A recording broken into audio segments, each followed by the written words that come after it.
All right, we have our Q&A session set up.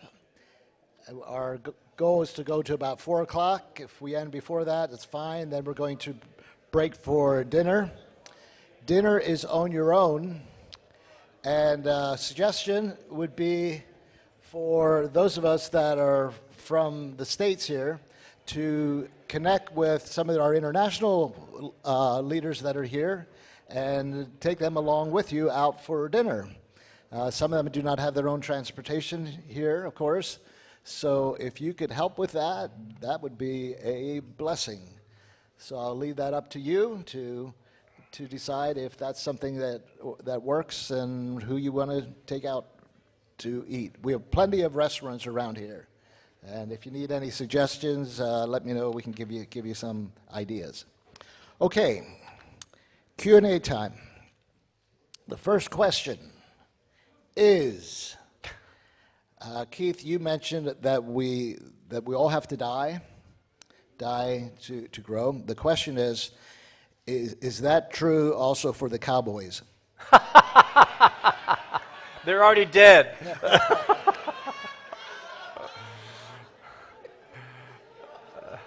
We traded Micah Parsons. We're dead. What can I say? Okay, so now maybe you can grow. Now we can grow. Okay. Yeah. All right. On a more serious note, on the whiteboard, you drew that graph, and at the top when it starts going down again to start a new curve going up. The question is, what types of new curves have you seen or implemented that you would recommend? In other words, what are some of those options how do you break out of that into a new curve?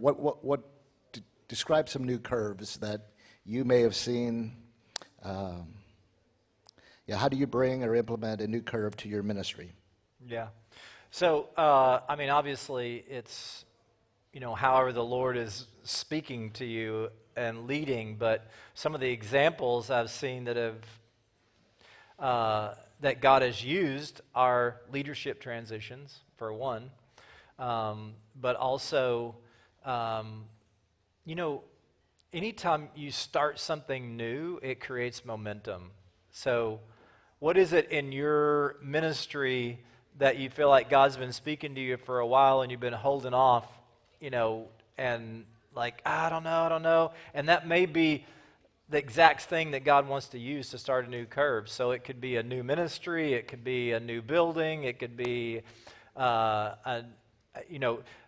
of the things that we've done of late is expanding our teaching team.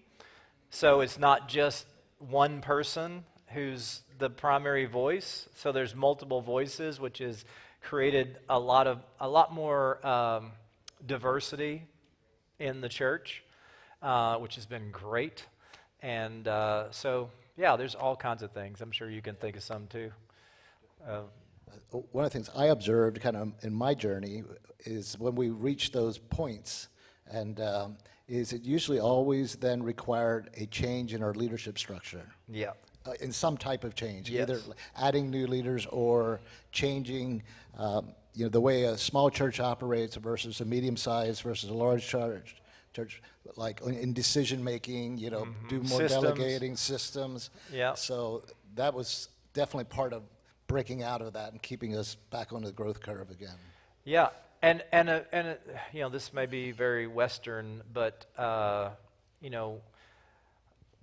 there's some really simple things you can do too. Like we just a while back kind of remodeled and spruced up our lobby, and it just created all this buzz. And it had kind of become a negative. Our lobby was a negative because it's too small. And so we had some of our young female leaders. We just said, what would you do in here? They completely changed the whole thing and the whole look and started serving iced coffee. And now it's become this hub and everybody wants to be in there. And it just created all this momentum and kind of a new curve, if you will, and a new level of community among us that has just been amazing. I never would have that's thought good. of any of it. Right. None of it. Not one piece of it would I have done. But they thought of That's it. good. So it's not always a big change No. or a big curve. Sometimes it's the small things Yeah. that, okay, Yeah. good. It didn't have to be massive. Yeah. I also want to invite some of our international leaders here. Do you have questions? And like I said, we're aware of what Keith just said. Some of this is very Americanized in how we look at things. But what are some questions you have? And maybe some of the other international leaders can also help us think through some of these aspects for your culture. Dwayne has a microphone here. If anybody has any questions or anything you want to raise or any comments. Nacho, starting off there. Something about like allowing a younger person to say, hey, what do you see? How can you like remodel this lobby? But there is something allowing and delegating someone, and then you come in and being like, well, you painted, you put this flower here. Hey, can you change it and repaint this section here? You just, what is your approach on that? I mean, so let me say it this way. If you delegate me or you ask me, hey, what do you see in this lobby, and I'm giving you the freedom to do it, then I do it, I dream, I go for it, and it's done. When it's done, you come and you're like, well, let's change the position of these or the couches or everything. Then you just destroy pretty much what I envision and see. Can you talk about that? Yeah, How yeah. as leaders Yeah, can we because handle I've that? done that. I've done that before. And it's very demotivating for people. It's one thing to say, hey, bring me some ideas, and let's talk about the ideas and try to kind of get consensus together. It's another thing to say, okay, go for it, and then come back and make a bunch of changes on the back end. The first one is not demotivating, it's collaborating. The second one is incredibly demotivating and makes the person feel like, why did you even ask me to do this in the first place? I've done it. I've done that to people. I hate to say I've done it to people, but I have. And, you know, some lessons you learn the hard way. But that's what you're talking about, right? Yeah. Yeah. Once you give them the go, you got to let them go. You know, yeah. You got to let them. Yes, Pastor John. Thank you so much, Pastor Kate, for sharing. I'm just looking at the statistics you gave. You said that 85% of churches in the world never reach more than 200. Uh-huh. The assumption is that it's possible for churches to grow beyond the 200. Yeah, I'm looking at it this way. Don't you think that sometimes numerical church growth is defined by geography, where a particular church is located? Yes. Yes. Okay. Not every church has the capability of growing beyond 200, nor does every leader want to go beyond 200. I was just using that as an example. But yeah, sometimes, like we have a church in our network that's in a town in rural Iowa that has 1,500 people. They're likely not going to be above 200. I mean, it could, maybe, at some point, but that would be reaching, 15% of the community. That's a pretty high number for one church, especially when there's already 12 churches in a community of 1,500 people. So, yeah, geography has a big impact on it. My point's really about we're called to grow. And what does growth look like? What is God calling you personally to grow into? And what is God calling your church to grow into? It may look completely different than numerical growth. So, yeah. It might mean growing in our ability to take care of the orphans and widows in our community. Exactly. You know, Exactly. it could mean many different things. It's a good question, John. Thank you.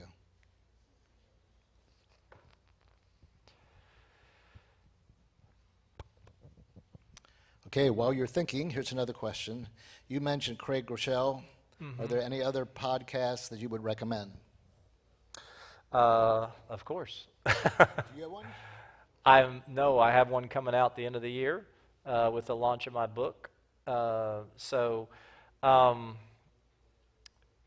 one of the ones I like is, and it can be a little bit controversial at times, so you have to way through things, but I really like Theology in the Raw with Preston Sprinkle. I don't know if you ever heard of him. I think he has some really good stuff, some really great interviews. He did an interview with Rick Warren recently that was over the top. It was great. But I like Craig Rochelle's podcast. I like Preston Sprinkle's podcast. I like Patrick Lencioni's podcast, if you know who he is. He's actually a business consultant. He's a believer. He has one of the largest consulting companies in the country. Great leadership stuff in that podcast. Those are some of my top ones. You want to share what book's coming out? What book you're working on, or is that too premature? It'll launch February 10th. It's called Unknown: Finding Connection in a Disconnected World. I think we have a picture of it, Ron, don't we? Oh yeah, there it is. So you can pre-order it if you scan that QR code. Like I said, it comes out February 10th.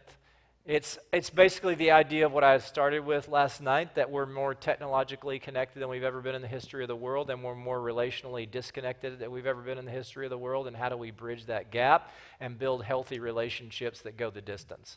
So, it's just giving people handles for how you actually do that, because most people are just lost on how to build relationships. And,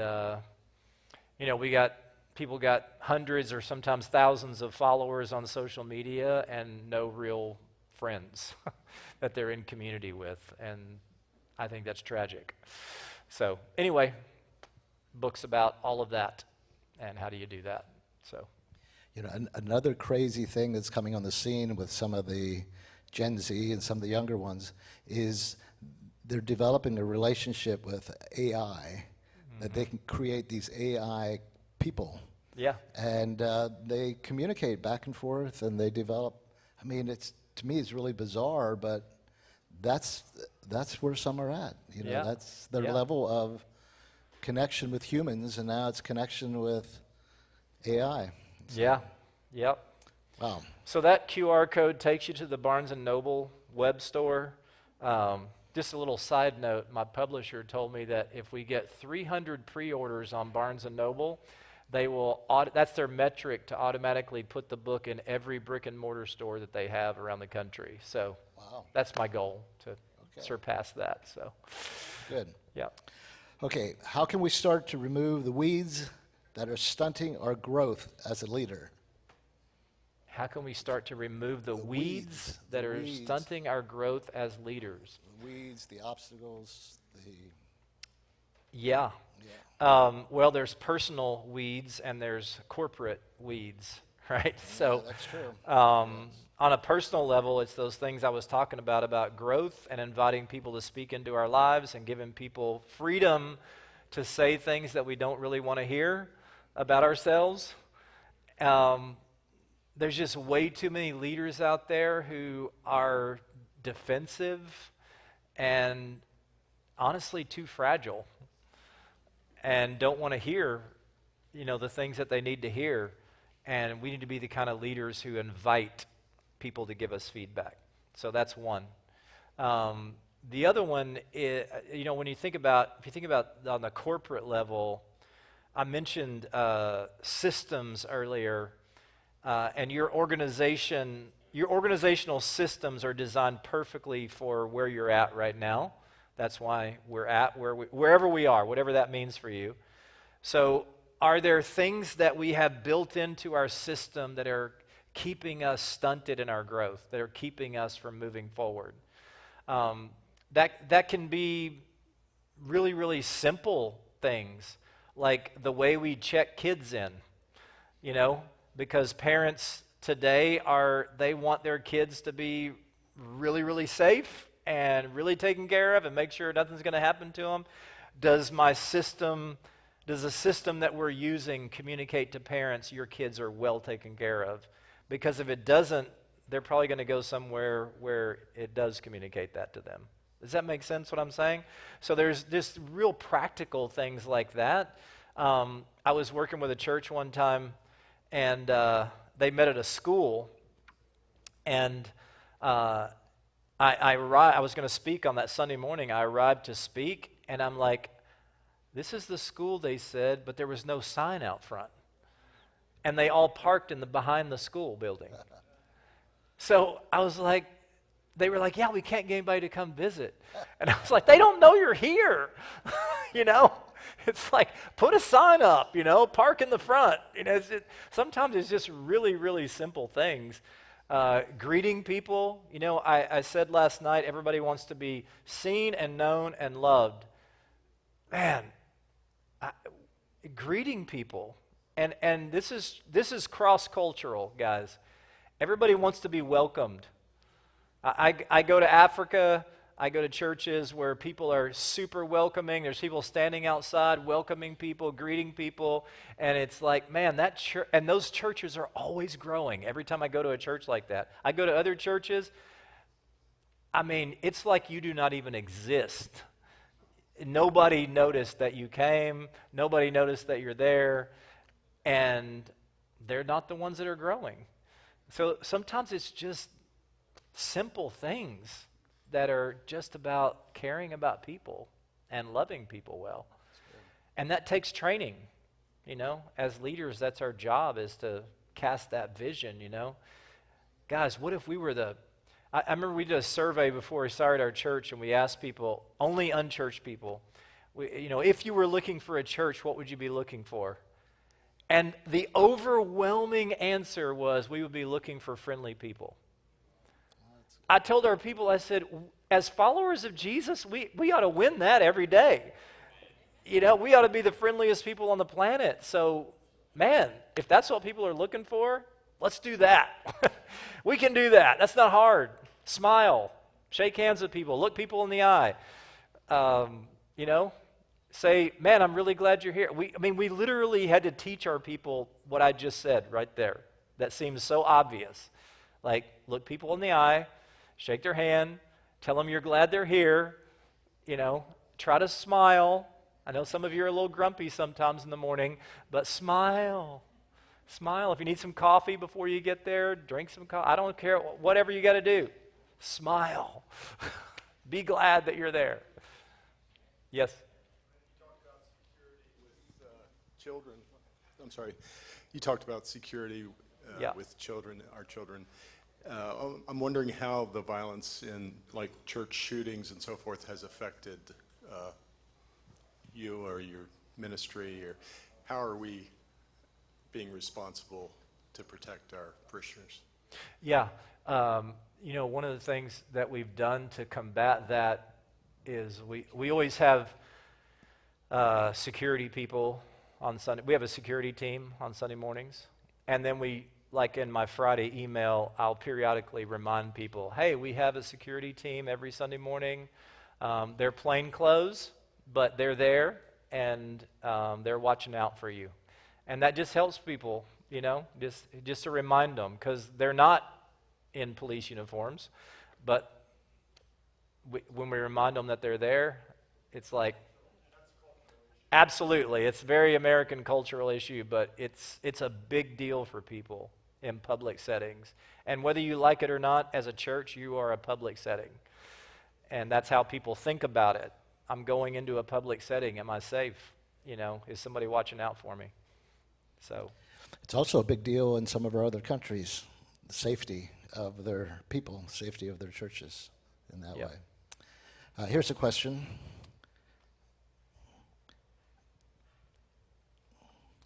It is here. Okay, what are some signs, in that curve that you had again, what are some signs that we should just let something die? It seems that at times ministries or organizations try to outlive their lifespan. On the S curve, you talked about starting something new at the peak. Could that also mean letting something die rather than just a rebrand or redirection? absolutely. Yes. One of the ways that you should let something die is if none of your leaders want to attend whatever that thing is. They just go out of obligation. We all have had stuff like that. It's like sometimes we'll sit around as a staff and we'll be like talking about a ministry or an event that we do regularly or whatever, and we're like, do any of you actually want to go to this? Like, if you didn't work here, would you show up? And they're like, no, we would not go. We don't want to be there. But we go because we work here. That's a really good sign that you need to let that thing die. So, and sometimes, you know, sometimes our churches and our church services, we need to ask our people, our leaders in particular, if you weren't a leader here, if you didn't have responsibility here, would you attend here? That's a very scary question, but it's a really important question. And if they say no, the next question is, why not? What would you do differently? What would you change?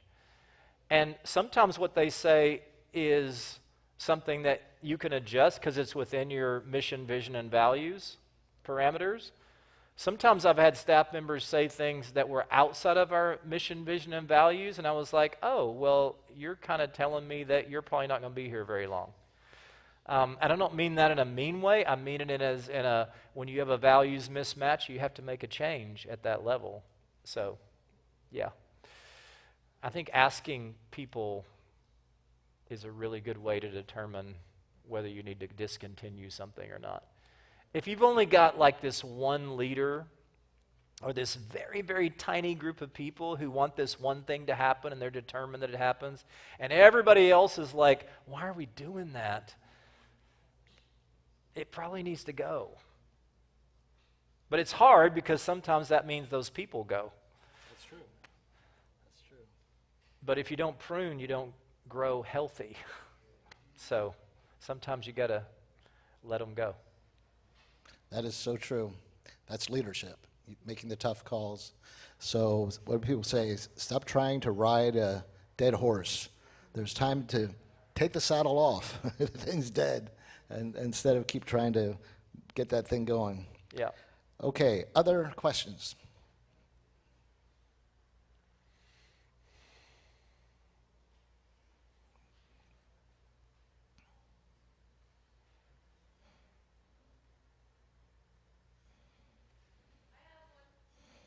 Go for it. Good. The mic's coming. What would you tell your 26-year-old self? About what? What you're doing now. About leadership? Yeah, about leadership. If you My- could go back and tell yourself one thing or a couple of things to your 26-year-old self. Okay. Great question. One thing I would tell my 26-year-old self is you don't know as much as you think you do. Number one. Because I thought I knew just about everything at 26 and realized I didn't. That's one thing.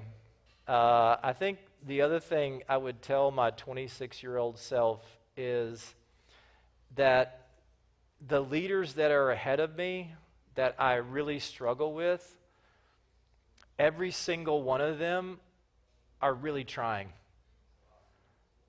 They're really trying.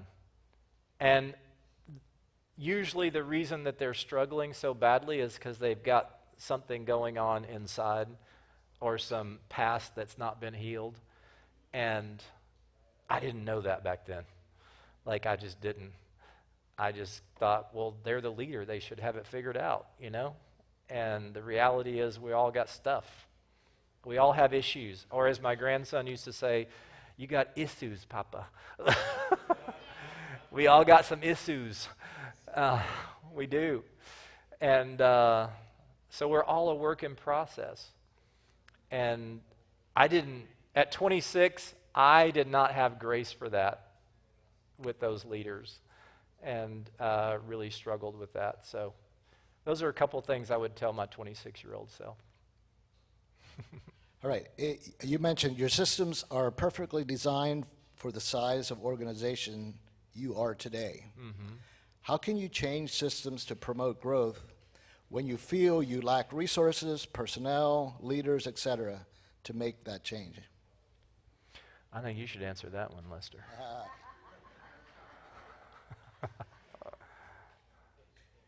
After you. Well, I mean, here's the reality. We are all limited by what we have. None of us have everything. None of us have everything we think we need or everything that we think, would take us to the next place that we need to go. And that's on a scale, If you're really in a really, really small situation, that feels more acute. But I'm just going to tell you, when you get bigger, it's still there. It's still a reality. There's still not as much as you thought you were going to have and not everything that you need. Having said that, I think, I don't remember the exact way you say this phrase, but it's something like this. Desperation is the author of creativity and ingenuity.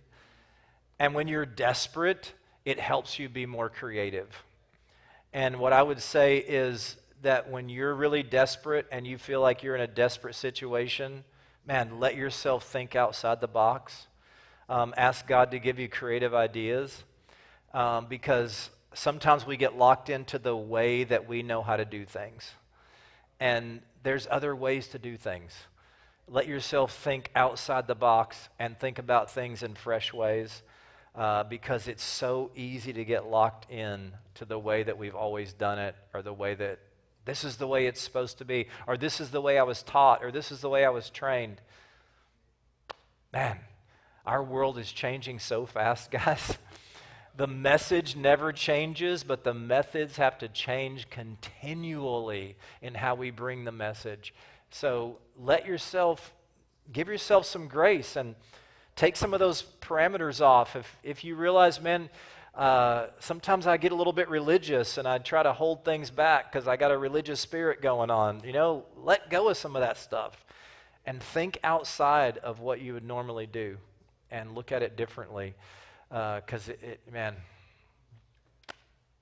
there's very little that must remain the same. The message must remain the same. Jesus is the center. Everything around that, there's so many different ways to do it and so many different ways to look at it. So, sometimes we think finances is the key, and I don't think that's true. I think creativity, I think we can do a lot without a lot of money.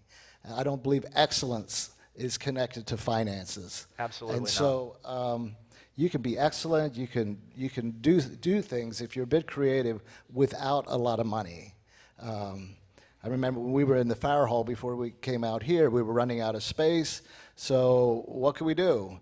We didn't have a lot of money to do things. So we just rented an office up the street, and we walked our kids up the street Sunday morning to their Sunday school class. Just thinking outside of the box of what you can do.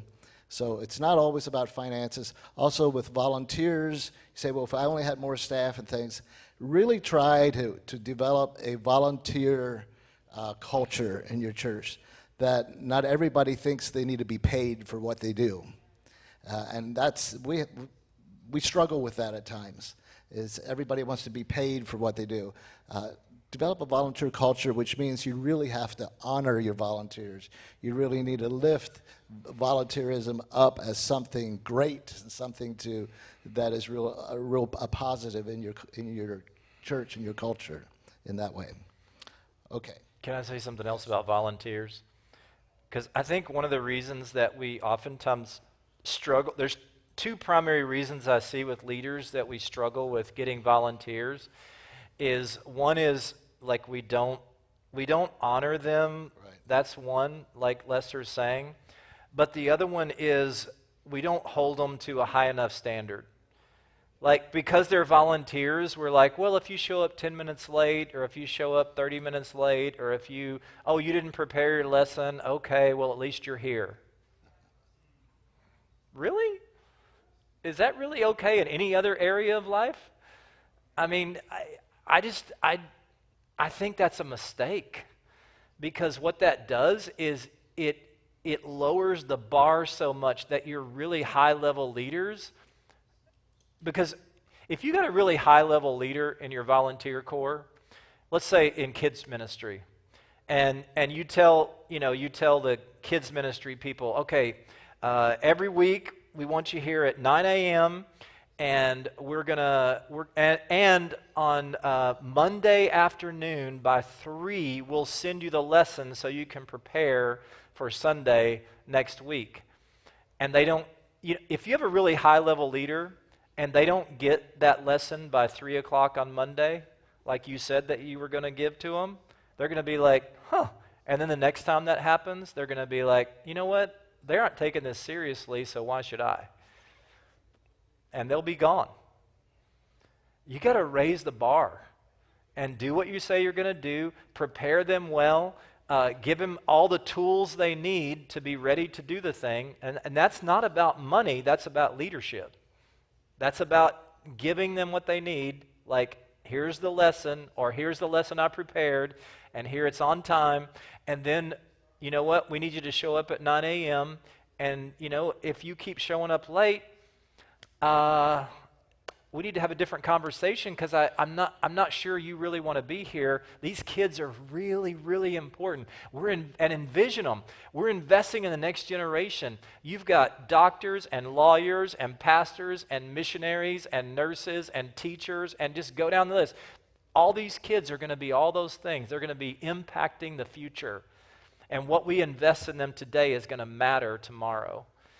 And some of these kids that are coming, they don't have a place where it's safe and secure and where they feel loved and cared for. This is their only spot all week, and we want to be that. And if they show up and you're not here yet, that says it's not safe. And so, you just got to envision them around what they're doing and why it's so important over and over and over and over and over again. And then hold the bar high. Because if you want high-level volunteers, you got to have a high bar. If you lower the bar, you're going to get lower-level volunteers. That's just what's going to happen. So, and we oftentimes lower the bar in the name of, well, at least they're here. Yeah, sort of. They're sort of here. They're not bringing their best, and these kids are worth their best. They're worth our best. So it's just envisioning people around those things and helping them understand why it's so important. Next question. When the founder or lead pastor is in attendance in meetings, people don't participate as expected. Please give us ideas on how to encourage open participation. When the founder's there? When the founder or lead pastor is in attendance in meetings, people don't participate as expected. And I don't know if it's intimidation, or I know in some cultures you don't question publicly right. the teacher or the lead pastor. Yeah, my wife and I, in the early days, we would go visit some of our small groups and nobody would talk. Right. It just got weird. So we just stopped going. We had our own small group, but we didn't go visit other ones because people were just like, oh, the pastor's here, you know what I mean? And we're trying to create the opposite culture, but people are people, And so we just wouldn't show up. That's one way to avoid that problem, is you're not there. Let other people lead. Let other people have that space and empower them to do those things.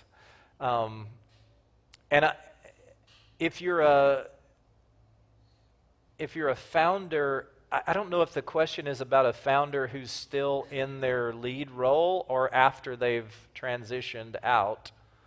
I don't know if whoever wrote that, if you want to flesh that out a little bit more, feel free to go to the mic. So I don't know exactly what that is. Yeah. I mean, there's a reality, it's a sociological reality that people aren't going to be as open when the leader's in the room. Exactly. And I experienced the same thing, going to small groups and things. Yeah. I have my own small group right now and been a part of it long enough where I let other people lead and I lead sometimes, and it's okay. Yeah. But when I visited other small groups, the same thing happened. Yeah. It's just part of the way we are, and we don't want to do anything to be intimidating or to do anything to create that. But yeah, I don't know how to solve that issue. Yeah.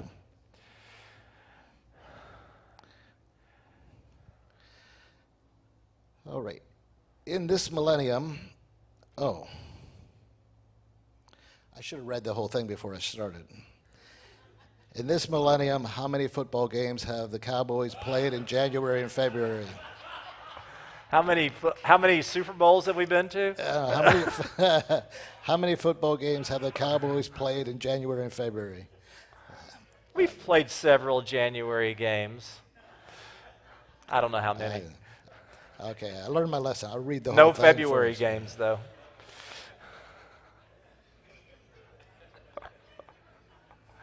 That's good stuff. I like that. And I know where it's coming from, too. So, any other questions? Yes, Bill? When you were talking about the tolerating and some of the things that, okay, someone shows up inebriated or whatever, what was the transition? I assume that your church had not always had that happening, but maybe it did. But was there a transition as you were changing your culture, allowing that to happen? And what would you say, how was the encouragement of that? People are rubbing shoulders with other people that allow that. Something takes place that opens that up. And additionally, theology in the raw, if you're listening to that, my hunch is there's a whole nother aspect of acceptance and growth too that can be super positive for a needy people. So I'm just curious what you would say in that transition. Well, the initial transition was launching the church, because we were launched out of a church that was what I would call a teaching church. It's very much about teaching the word line by line and going through, and which is great. But I was there 3.5 years, and we baptized one adult in 3.5 years, and I had the privilege of leading that guy to the Lord. But anyway, it was like, we're not really about, that church wasn't about reaching people who feel far from God. So we spent a year with our launch team preparing them for a different way to do church. That was the initial transition, and talking through all of that and we still had 2 families quit on us in the first few months because they were like, we thought this was about us. And it's like, it's not about you. That was the initial one. And then just reteaching that, giving examples. I think of a guy named Pete Valdez that used to show up every Sunday morning, speaking of Cowboys fans. The reason he stayed was because the first Sunday he came to our second service, and I just made it was a funny comment, honestly. I was saying, yeah, I got to hurry up and get done. The Cowboys are about to play. And he was like, man, when you said that, I was in. But he would show up every Sunday morning drunk, and now he's married with kids and loves Jesus and is following him. And, but our people knew, hey, Pete's going to show up and he's going to be sauced, but we're going to love on him. And we talked about it, And I think that's the thing, is reiterating and sharing those stories. Sharing the stories, guys, I cannot emphasize that enough as a leader. The stories that you share tell your people what's important. What stories are you sharing? And are you sharing stories about people's lives being changed, or stories about how smart you are? Because if it's about how smart you are, it's, people who feel far from God aren't coming. Good. Does that help? Yes. Can you take it over to John Shantz? I was impressed when you mentioned it earlier this morning about testimonies. And of late, I've been very concerned about people not realizing the value of their testimony or denying they have one. Mm-hmm. And in the early days, it was really helpful to hear people's testimonies. Yeah. And we can go too long in this, but it's like I went into a place and I ask people about their testimony. Well, they want to know, what scriptures do you use when you witness to people? What do you tell them and stuff like that? I said, I don't use them. And well, why not? Well, why would you give something to somebody that they have no idea what to do with? Exactly. But out of relationships, then they begin to ask. But so many people said they don't have a testimony. And I said, it's impossible. If you became a Christian, you have a testimony. Yeah. So if Yeah. you have a testimony and you value it and you share it, people will listen. Yeah. They're not going to take the scripture stuff that you want to throw on them. Right. So my concern is about how many Christians really don't know the value of what they've experienced, or they haven't had much of an experience. Yes. And you know, a lot of churches don't have people share testimonies anymore because it gets too wild and woolly, and you know, you never know. You can't. So what we started doing was interviews, and that way you can prepare ahead of time, give them the questions ahead of time. They send us what they're going to say written out, and you can keep it in some parameters. You know what I mean? So it doesn't get too out there and too long, and you're up there with them and asking them the questions, and it just works so much better. And people love it. Man, our people love our interviews. So, Testimony is this morning when you gave your testimony, I was wanting to hear more. I didn't shut off because you were a guest speaker. It was your testimony that Yeah. all of a sudden you realized this guy's experienced life. He's experienced the journey, and I can listen. yeah. Yep. I know some churches are doing pre-recorded testimonies too, Yeah, putting them up on the exactly. screen. That way Exactly. they can keep going. I'm going to end with this last one. I'm going to try to dismiss this a little bit earlier. What advice would you offer a new leader to prepare for a healthy transition that may be far beyond the horizon? You know, the statement that we hear sometimes is, as soon as you take on a job, you should start thinking about your succession. So what could a new leader do to start preparing for a healthy transition, even though it may be way down the road? Any thoughts on that? Well, one is, whenever I step into a role, I'm immediately saying, okay, Father, is there somebody here that you've already got among us that is going to be the next person? I'm looking from the get-go. You know, that's part of it, is just having that mindset of, I'm going to be handing this off. So I got my sonar, my radar out all the time, looking, somebody here, you know, is God putting his hand on somebody? So that's one. The other, I think, is making sure that you have a group of younger leaders that you're investing in on a regular basis. Who is that little group of younger leaders that you're pouring, you're going to breakfast with, or you're having a Bible study with, or just getting together on your back patio and talking about life, whatever. Who are those younger leaders that are coming behind you that you're regularly investing in? Because what you're doing in that is you're cultivating leadership underneath you, and you're sometimes without even knowing it, you're instilling values in people by stories that you tell and testimony and different things that have happened. You're sharing your life with them, they're sharing their life with you. The way you respond to them when they share something difficult, that's speaking to everybody else in the circle about how do we respond to people when they share hard things, and all that. All of that is so vitally important. So who is that small group of younger leaders that I'm pouring my life into on a regular basis?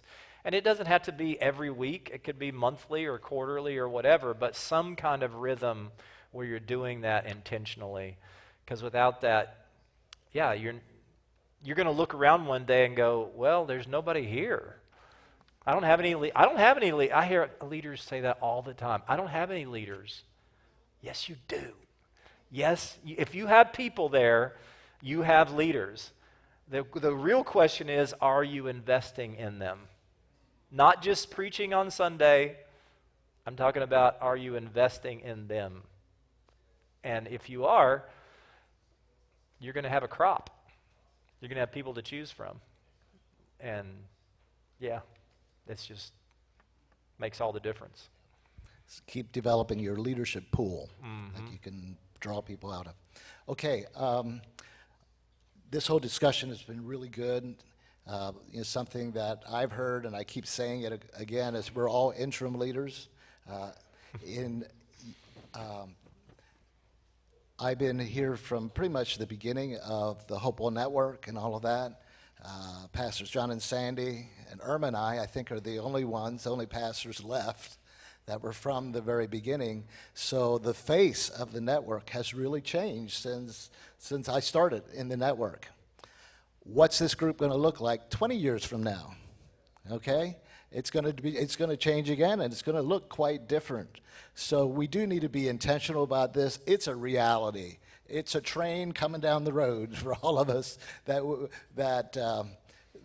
we want to hop on and go with it, but we don't want to get run over. So let's keep working at this, encouraging each other and helping each other.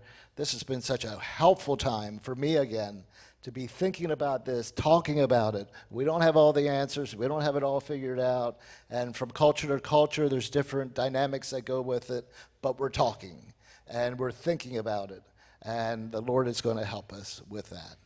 So we're going to take a break for dinner now. Again, I encourage you to go out with someone if you can. If you want to know some of the restaurants nearby, you can ask me, or a lot of people here know what's here in New Holland. And we're going to be meeting together. We'll be meeting in the sanctuary instead of in this room when you come back, and we're gathering at 6:30. 6:30 for time of worship, and then ministry again with Keith. Any questions? Okay. God bless. See you. Ron, over here. Ron's waving his hand. There's a question over here. Scott.